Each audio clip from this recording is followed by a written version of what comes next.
Ya Zahra, Ya Zahra, Ya Zahra, Ya Zahra, Ya Zahra, Ya Zahra, Ya Zahra, Ya Zahra. أعوذ بالله من الشيطان الرجيم بسم الله الرحمن الرحيم اللهم كن لوليك الحجة ابن الحسن صلواتك عليه وعلى آبائه في هذه الساعة وفي كل ساعة وليا وحافظا وقائدا وناصرا ودليلا وعينا حتى تسكنه أرضك طوعا وتمتعه فيها طويلا برحمتك يا أرحم الراحمين. Que la paix et la bénédiction d'Allah subhanahu wa ta'ala soient sur le messager d'Allah et sur sa sainte famille. Imam Hussein alayhi salam et ses compagnons continuèrent leur chemin et arrivèrent à mi-chemin de leur destination. Un jour, ils virent des cavaliers qui galopaient au loin et venaient à eux. Imam Hussein alayhi salam tourna vers la gauche, mais avant, il vit que les cavaliers au loin avaient eux aussi changé de direction pour les atteindre. Ils avaient des bannières et des étendards dans leurs troupes et leur nombre était grand. Imam Hussein alayhi salam ordonna qu'on fît le campement. Les cavaliers s'approchèrent de plus en plus. Et finalement, Imam Hussein alayhi salam et les siens virent que les cavaliers inconnus étaient environ 1000 hommes. Leur commandant n'était autre que Hur ibn Yazid Rihaï. Il était midi et il faisait une chaleur torride. Imam Hussein alayhi salam et ses compagnons avaient la main sur leurs épées, prêts à se battre avec les nouveaux venus. Imam Hussein alayhi salam ordonna à ses hommes, avant tout, apaiser la soif de ces hommes et de leurs chevaux. On leur apporta de l'eau et tous burent avidement sans exception. Ali ibn Ta'an et Muharibi racontaient, j'étais avec Hur en ce jour et j'arrivais le dernier. Hussein alayhi salam vit ma soif et celle de mon cheval. Il me dit alors de faire coucher mon chameau. Je ne compris pas ce qu'il voulait faire en premier lieu. Il répéta alors sa demande et dit, neveu, repose ton chameau. J'obéis et il me dit, maintenant étanche ta soif. Il me donna alors une outre, mais je ne savais comment boire de cette outre. Il s'approcha alors lui-même et renversa gentiment l'outre de sorte que je pus boire à mon aise. J'abreuvai ensuite mon animal. Hur était venu de Qadessia, car Ubaydullah lui avait ordonné de prendre 1000 hommes avec lui et de venir à la rencontre de Hussein. Il faisait midi et Hur se tenait encore en garde à vous devant Imam Hussein alayhi salam. Imam Hussein alayhi salam ordonna à Hajjaj ibn Masrouq de devenir leur muazzin et d'appeler les croyants pieux en prière. Imam Hussein alayhi salam se prépara à acquitter de sa prière. Au début, il loua grandement et humblement Allah et ses bienfaits. Il déclara ensuite, ô gens, ce n'était pas moi qui voulais venir à vous, mais c'était vous-même qui m'avez invité à venir à Koufa, parce que vous n'aviez pas d'imam. Vous espériez ainsi qu'avec ma venue, Allah vous ferait grâce. Si vous êtes encore de cet avis, dites-le moi, et je continuerai mon chemin. Si vous regrettez ce que vous avez dit et que vous ne désirez plus ma présence à Koufa, faites-le moi savoir et je rebrousserai chemin et rentrerai chez moi. Personne ne lui répondit. Avant d'entrer dans la prière, il se tourna vers Hur et lui demanda, « Veux-tu t'acquitter de ta prière avec tes propres compagnons ?» Hur répondit, « Que non, nous nous acquitterons de notre prière avec toi, ô Hussein. » Hussein alayhi salam commença alors la prière du midi. Après la prière, quand il rentra dans sa tente, certains de ses compagnons vinrent le voir. Hur, de son côté, entra dans la tente qu'on lui avait préparée. De nouveau, à l'heure de la prière de l'après-midi, Imam Hussein alayhi salam sortit et s'acquitta de sa prière, tandis que les autres se mettaient derrière lui. Après cela, Imam Hussein alayhi salam se tourna vers Hur et ses hommes, et après avoir loué Allah, il leur dit, ô gens, Si vous reconnaissez la justice et le droit, Dieu sera plus satisfait de vous. Nous qui appartenons à la famille du prophète d'Allah sallallahu alayhi wa sallam, nous avons la prépondérance sur tous pour nous occuper du pouvoir et du califat, que ceux qui ont usurpé ce poste par force et qui se comportent en tyrans et agissent avec la force de leurs bras.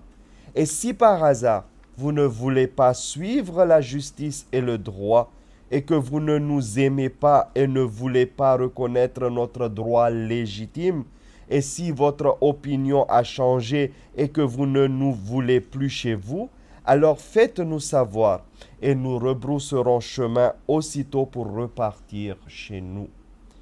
Hur dit, je jure devant Allah que je ne sais rien de toutes ces lettres dont vous parlez. Imam Hussein alayhi salam ordonna à l'un de ses hommes d'aller chercher les lettres et les missives que les Koufiens lui avaient envoyées dans ces ultimes semaines pour l'inviter à venir à Koufa pour prendre le pouvoir entre ses mains. L'homme renversa le sac qui contenait toutes ces lettres et une montagne de lettres tomba par terre devant Hur. Hur dit, nous n'appartenons pas à ceux qui vous ont écrit ces lettres. On m'a ordonné de venir à votre rencontre et de ne pas vous lâcher d'une semelle. C'est tout. Nous avons l'ordre de vous emmener chez Ubaydullah ibn Ziyad, rien de plus. Imam Hussein alayhi salam lui dit, mais ne sais-tu point que la mort est beaucoup plus proche de tout cela à toi, ô Hur? Imam Hussein ordonna alors aux siens de se mettre en route pour retourner chez eux. Il fit signe à ses hommes de se mettre en avant de la caravane. Mais Hur leur fit obstacle avec ses hommes. Imam Hussein alayhi salam, au comble de la stupeur, s'exclama, « Hur, que ta mère porte ton deuil. Mais que veux-tu de nous ?» Hur répliqua, « Je jure devant Allah que si un autre que vous m'avez dit cela, moi aussi j'aurais prononcé le nom de sa mère.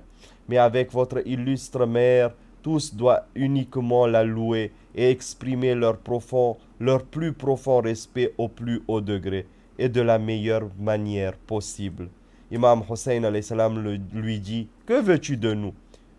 Hur dit, « Je dois vous emmener chez Ubaydullah. » Imam Hussein alayhi salam répondit, « Je jure devant Allah que je ne te suivrai pas. » Hur par 3 fois répéta, « Je ne vous lâcherai pas d'une semelle, je ne vous lâcherai pas d'une semelle, je ne vous lâcherai pas d'une semelle. » La discussion dura quelque peu et Hur dit finalement, « Mais on ne m'a pas ordonné de vous tuer. J'ai uniquement comme mission de rester à vos côtés jusqu'à ce que vous arriviez à Koufa. Mais maintenant que vous ne voulez plus venir à Koufa de grâce, choisissez une route qui ne se termine ni à Koufa ni à Madina. Ainsi la justice sera accomplie entre vous et moi. Et donnez-moi une opportunité pour que je puisse envoyer une lettre à Ubaydullah. Vous aussi, vous pourriez écrire une lettre à Yazid ou Ubaydullah. Peut-être qu'Allah, dans sa bonté et sa grâce, fera en sorte qu'il n'y ait plus aucune discorde entre nous. Et que vous puissiez continuer votre chemin et avancer vers où il vous plaira. » Imam Hussein alayhi salam choisit alors de prendre la route de Ozaïb et de Qadesiyah. Hur et ses compagnons aussi continuèrent à le suivre comme avant. Dans une autre étape, à Bayza, Imam Hussein alayhi salam se mit de nouveau à faire un sermon devant les soldats de Hur et leur dit, « Ô gens, l'envoyé d'Allah disait, quand un homme brise les interdictions divines et qu'il piétine ce qu'il avait promis à son Dieu et se met à s'opposer avec la tradition du messager d'Allah, et que son comportement avec les serviteurs d'Allah est accompagné d'injustice et de péché, si les autres ne se mettent pas à le renier et désavouer, alors Allah se voit obligé de faire partager le terrible destin de ces hommes avec l'affreux destin de ce tyran, et de leur faire goûter les pires tourments. Sachez que les Bani Umayya suivent les commandements du Satan et qu'ils dédaignent les commandements divins et commettent toutes sortes d'injustices et de corruption. Ils ont outrepassé les limites qu'Allah avait désignées et ils ont fait sortir d'interdictions et rendu permissible toutes les choses défendues et interdit toutes les choses permissibles. Je suis le premier homme à vouloir et pouvoir interdire certaines choses et de vous empêcher de les commettre. Et vous m'avez écrit d'innombrables lettres et vous m'avez envoyé vos messagers pour me dire que vous vouliez me prêter votre serment d'allégeance et que jamais vous ne me laisseriez seul et que vous me défendriez des tyrans et combattriez à mes côtés et que vous seriez constant et fidèle envers vos engagements. Et c'est proprement cela la meilleure voie pour atteindre la vertu et la satisfaction divine. Car c'est moi, Hossein. Je suis le fils d'Ali, de Fatima al-Zahra, fille de l'envoyé d'Allah, sallallahu alayhi wa alihi wa sallam. Je suis avec vous et je suis votre exemple vivant que vous devez tous suivre, et je suis votre guide dans la vie. Et si vous ne restez pas engagé et constant envers votre pacte, et que vous le brisez et vous retirez de votre serment d'allégeance, je vous assure, et je vous le jure devant Allah, omnipotent, que je ne m'étonnerai point, car vous avez fait la même chose avec mon père, mon frère, et même mon cousin germain, Muslim ibn Aqil. Celui qui tombe dans votre piège est en vérité un homme inexpérimenté. Sachez qu'en faisant ainsi, vous vous détournez de votre destin bienheureux et que vous perdez votre récompense. Celui qui brise sa promesse recevra sa part de dégâts et de dommages, et sous peu, Allah omnipotent me rendra libre de vous, et je n'aurai plus besoin d'aucun d'entre vous. Zohair ibn Qayn Bajali se leva alors et dit: Ô fils du messager d'Allah, qu'Allah te guide en toutes choses. Nous t'avons bien écouté. Je jure devant Allah que si tu restais immortel, nous aussi nous serions restés immortels. Mais nous aimons la vie uniquement parce que tu y es, et nous voudrions venir à ton aide. Ainsi nous déclarons que nous préférons quitter ce monde avec toi que de rester sur cette terre sans ta présence. L'imam Hussein alayhi salam le bénit, et de son côté Nafi ibn Hilal se leva et lui dit: Je jure devant toi que nous aimons tous qui t'aiment et nous haïssons tous ceux qui te haïssent, et que nous sommes les ennemis de tes ennemis, ô Hussein notre maître. Bourair ibn Khosser se leva à son tour et déclara: Je jure au nom d'Allah qu'Allah nous a fait un grand honneur pour nous avoir choisi d'être à tes côtés et de nous battre comme tes compagnons d'armes. Qu'Allah nous déchire et nous déchiquette et déchiquette nos membres pour ton salut.